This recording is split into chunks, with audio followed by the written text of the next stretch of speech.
السلام عليكم ورحمة الله وبركاته، متتبعي قناتي، أسعد الله أوقاتكم بكل خير. في درس اليوم الدرس السابع، يعتبر من أهم الدروس لإتقان الاحتراف بهذا البرنامج.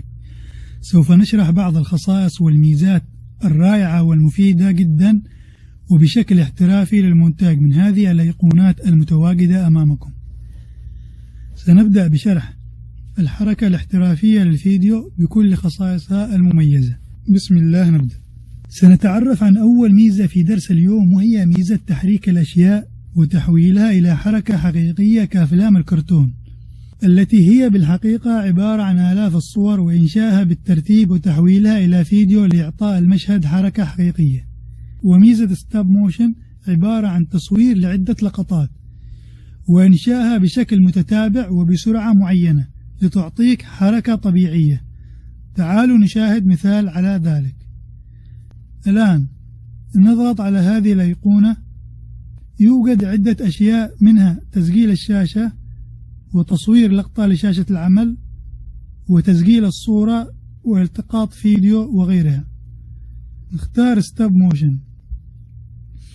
طبعا هنا تفتح الكاميرا الموصلة على الجهاز تلقائيا، من هنا لاختيار كاميرا الجهاز أو إذا عندك كاميرا أخرى موصلة في الجهاز. نضبط الإعدادات، تسمية الملف ومكان الحفظ والفريم، الحركة الطبيعية، السرعة والإبطاء والدقة. وهنا التسجيل العادي اليدوي أو التسجيل تلقائي مع تحديد المدة. نشغل الكاميرا الرئيسية للجهاز. الآن نفترض أننا نريد تحريك هذه اللعبة بصورة طبيعية ولوحدها. شاهدوا معي بهذا الشكل. نأخذ لكل حركة معينة صورة لعدة لقطات متتابعة. نلتقط أول حركة.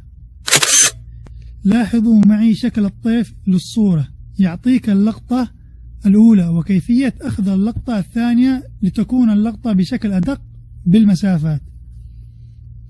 وهكذا نأخذ عدة لقطات إلى أن نوصل لآخر حركة نريد.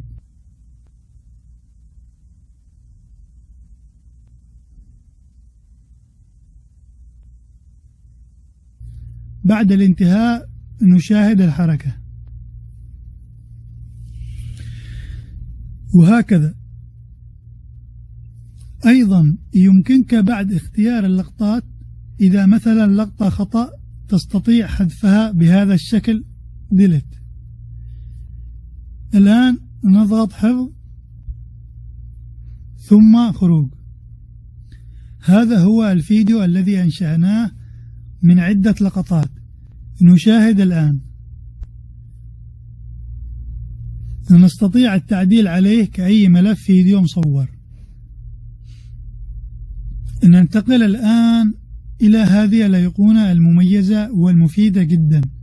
فكرة التراك موشن هو أن أي شيء في الفيديو متحرك وتريد أن تضع عليه نص أو صورة أو فيديو وتحديد موقع المكان، بعد ذلك عند تحرك المكان الذي حددنا عليه تلقائيا تتحرك معه الصورة أو الفيديو أو النص.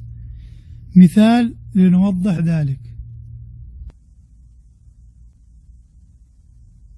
نأتي بهذا الفيديو ونضغط على الأيقونة، أو من خلال كليك يمين على الفيديو واختيار تراك موشن.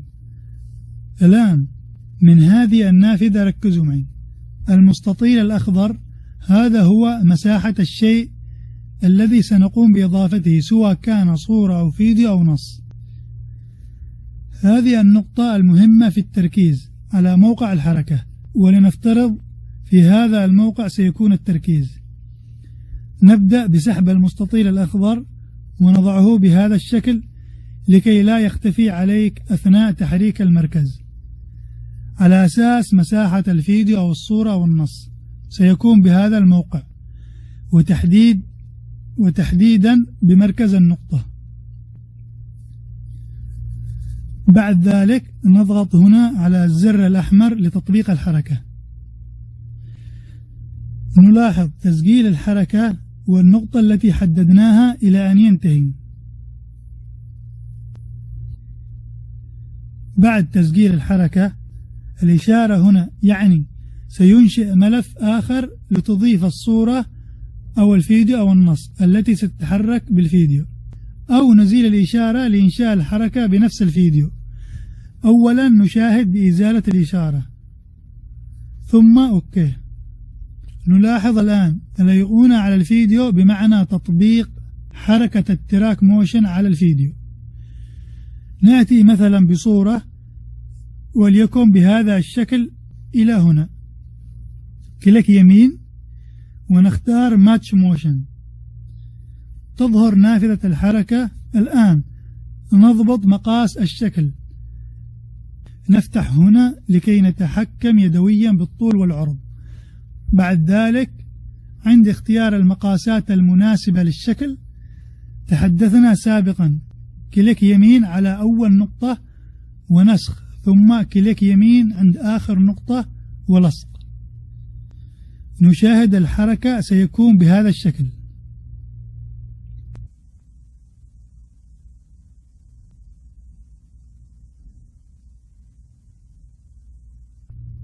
ثم أوكي. كما تشاهدون حركة الفيديو بهذا الشكل. وللتعديل إذا كانت هناك أخطاء بالمقاسات كليك يمين مرة أخرى ماتش موشن وتفتح النافذة للتعديل. تطبيق لفيديو آخر بشكل نص، مثال فيديو للعبة كرة القدم ونطبق عليه حركة النص. الآن نختار نقطة التمركز للاعب كارفاخال. بعد تحديد حركة التمركز سوف نحدد مساحة الشكل بعيدا عن النقطة أعلى اللاعب مباشرة، طبعا بنفس حركة لعبة البلاي ستيشن عند تحديد ظهور لأسماء اللاعبين. الآن بهذا الشكل حددنا الموقع. من هذه العلامة إضافة نقطة أخرى، أيضا نحدد نقطة التمركز على لاعب آخر وليكن جارث بيل، ومساحة الشكل أعلى اللاعب.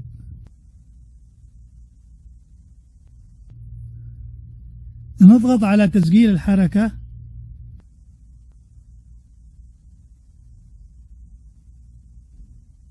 بعد اكتمال تسجيل الحركة الآن سنجرب بوضع إشارة الصح ثم أوكي.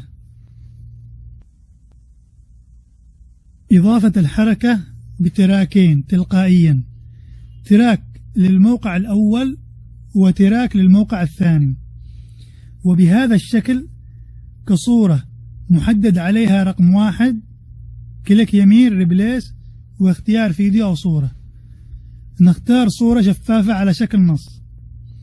قمت بعمل هذه الصورة الشفافة بشكل نص من الفوتوشوب، شرحنا الطريقة سابقا في درس إضافة النص للبرنامج، ستجدوه أسفل الوصف.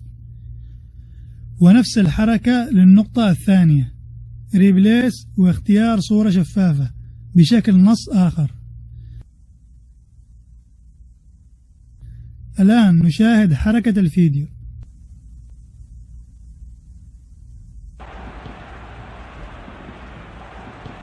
كما تشاهدون والأفكار كثيرة.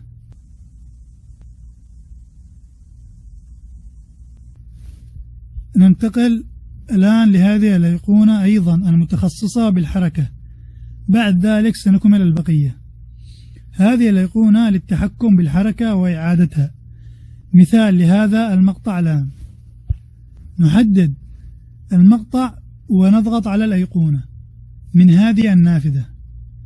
الآن هذا الفيديو هو الفيديو الأصلي قبل تطبيق الحركة، والفيديو الموجود هنا هو الفيديو النهائي عن تطبيق الحركة عليه. هنا عن تحديد البداية للمقطع، يعني مثلا نشغل المقطع ونقف هنا، نضغط على التحديد أو عن طريق السحب نفس الحركة هنا بتحديد النهاية. الآن نحدد المقطع من البداية وإلى النهاية. من هنا تحديد السرعة والإبطال المقطع، و SN و SOut كما شرحنا سابقا. عند البداية تدريجيا ظهور السرعة إلى وضعها الأصلي، والنهاية تدريجيا الإبطاء إلى آخر الفيديو. قبل إشارة الصح شاهدوا المقطع والتركيز على البداية والنهاية. سأكرر الملاحظة عدة مرات للتركيز. من هنا للمعاينة. أما هنا الفيديو قبل الحركة. نقوم بتشغيل المقطع والتركيز على الحركة.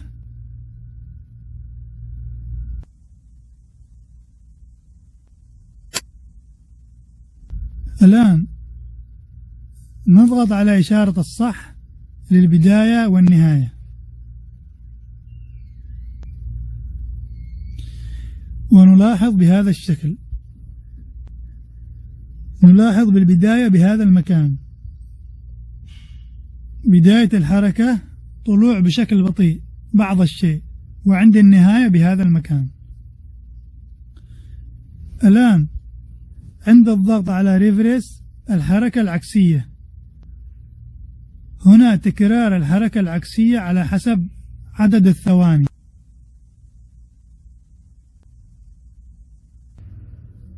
نشاهد الآن الفيديو بالحركة العكسية.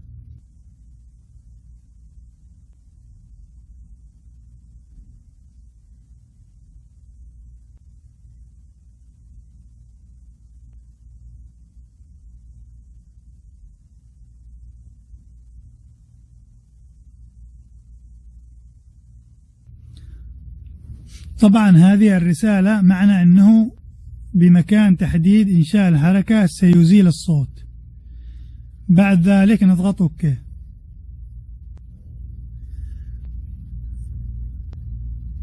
هذا الفيديو وبهذا الشكل.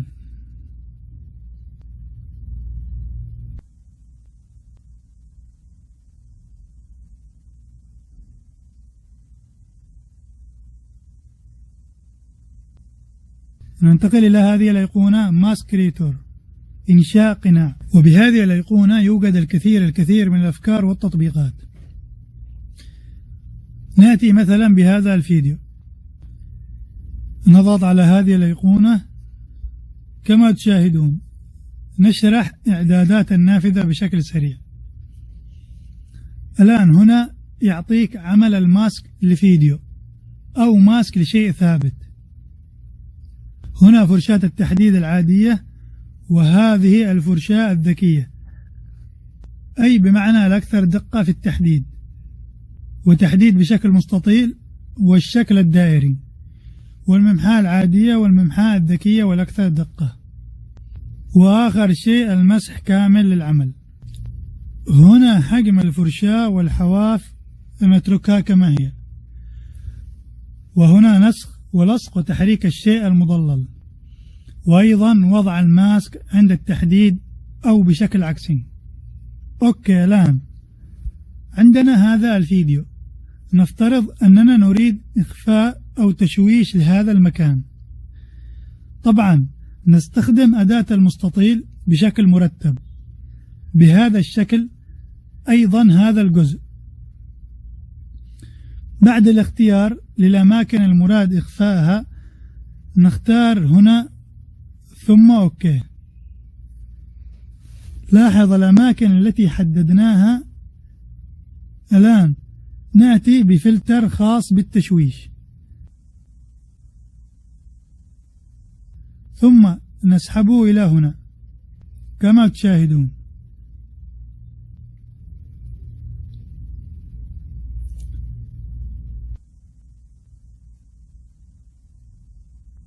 فكرة أخرى، نضيف عدة تراكات بهذا الشكل.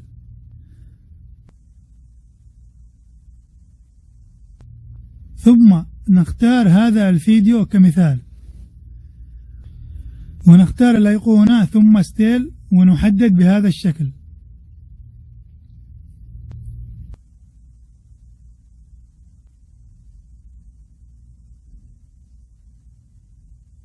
ثم أوكي.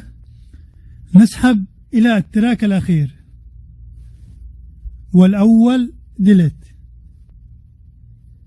نختار فيديو آخر ثم بنفس الطريقة السابقة واختيار المكان ثم أوكي. نسحب وحذف الأول. نفس الطريقة للفيديو الثالث، ونستطيع أكثر من 3 حتى 20 فيديو بنفس الطريقة. الآن نأتي بفيديو أو صورة، مثال هذه الصورة. نساوي طول المقطع أولا، ثم لاحظوا معي الطريقة. نخفي الفيديوهات لكي نرتب بشكل أوضح. المقطع الأول ثم المقطع الثاني ثم الأخير كمثال فقط. الآن معاينة للشكل. أهم شيء الفكرة وصلت. نأتي بهذا الفيديو ثم ماسك كريتور. طبعا هذا بالنسبة لتحديد الجزء الثابت. الآن بالطريقة المتحركة شوية تركيز، نشاهد حركة المقطع. أوكي. نحدد الجزء المراد أخذه من المقطع وليكن المظلة فقط كمثال. نختار الدائرة ونحدد. بعد ذلك الفرشاة الذكية لتحديد الأجزاء المتبقية. طبعا أنا على اللابتوب بدون ماوس فصعب شوية التحديد. الأجزاء الخارجة نستخدم الممحات الذكية. بعد تحديد لأول جزء نختار هذا وهو التحديد لنهاية المقطع. يحدد بشكل تلقائي مع وجود بعض الأجزاء الخارجة، ولكن بعد الانتهاء نستطيع التعديل عليها.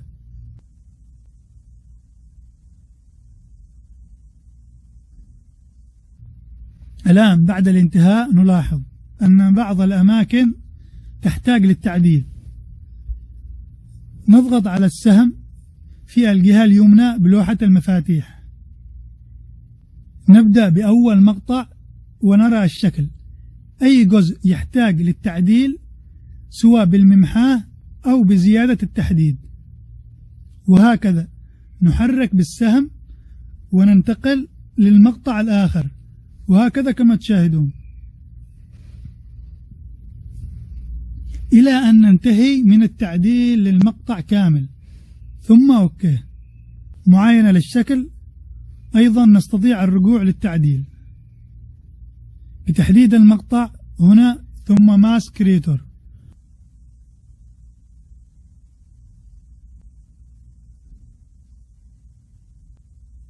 وبعد التعديل مرة أخرى نختار هنا. بعد الاكتمال نضغط أوكي.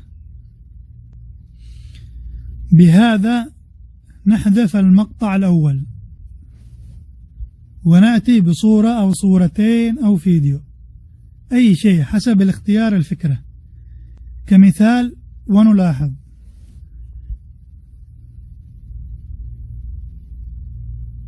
فكرة أخرى، مثال هذا الفيديو نكتب نص والترحيب الدائم بكم متتبعين. ويلكم. شاهدوا معي للتعديل على حركة النص، شرحناه سابقا. الآن بهذا الشكل الظهور ثم الخروج.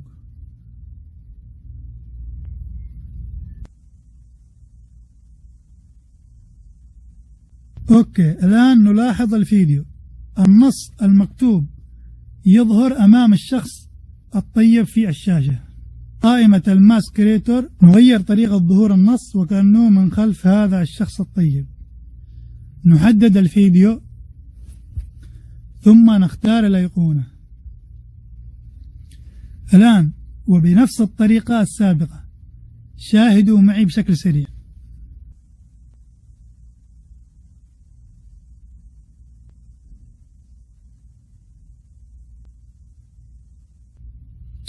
بعد ذلك نختار لنهاية المقطع ثم التعديل للأجزاء.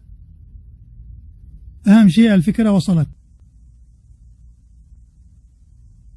الآن نسحب هذا المقطع ونسحب النص لهذا التراك، ثم تحت النص مباشرة هذا المقطع.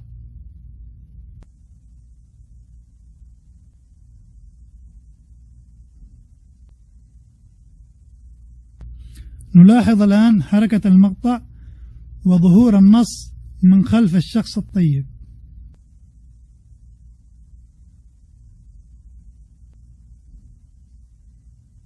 فكرة أخيرة للتثبيت.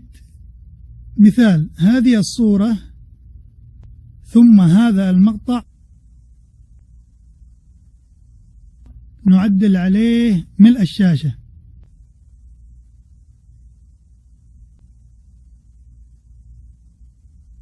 ثم إزالة الكروما.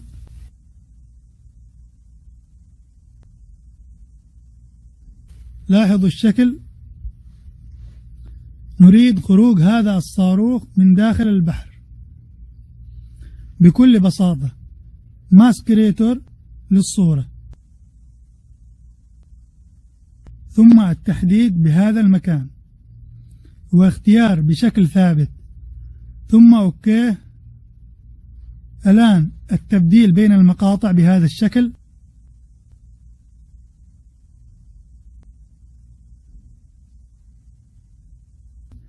مع التعديل البسيط. ونلاحظ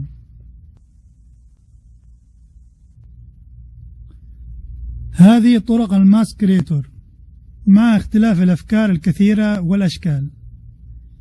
ميزة أخرى في البرنامج تقسيم الشاشة وعمل عدة فيديوهات.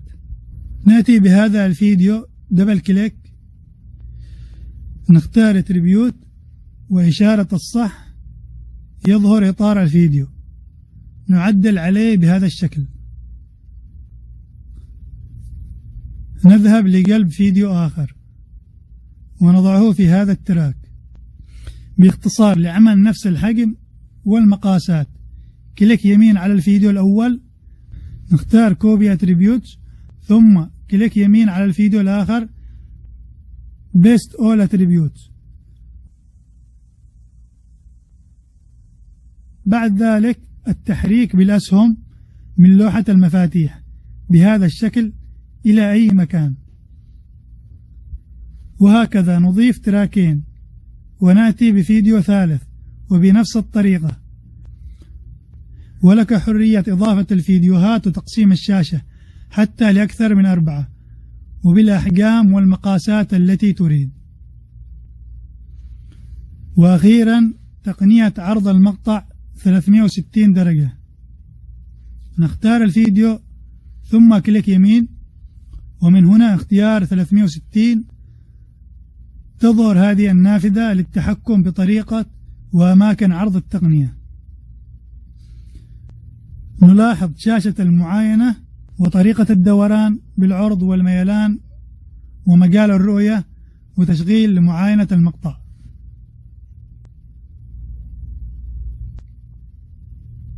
بعد الانتهاء من اختيار طريقة عرض المقطع نضغط اوكي وبهذا الشكل.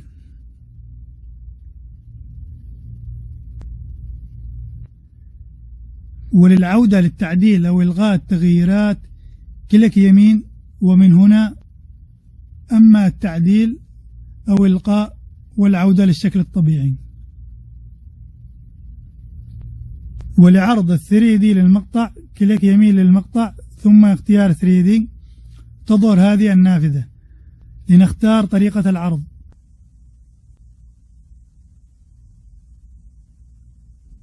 ومشاهدة الفيديو بهذا الشكل. ولإلغاء والعودة للشكل الطبيعي مرة أخرى كليك يمين 3D ثم الاختيار الأول. نكتفي إلى هنا في هذا الدرس السابع. ونترك بقية الأيقونات والميزات للدرس الثامن إن شاء الله من سلسلة دروس كورال فيديو ستوديو X10. نتمنى لكم التوفيق والنجاح، ولا تنسوا الدعم بالاشتراك واللايك وتفعيل الجرس ومشاركة الدروس ليستفيد الكل. إلى اللقاء، شكرا لكم والسلام عليكم ورحمة الله وبركاته.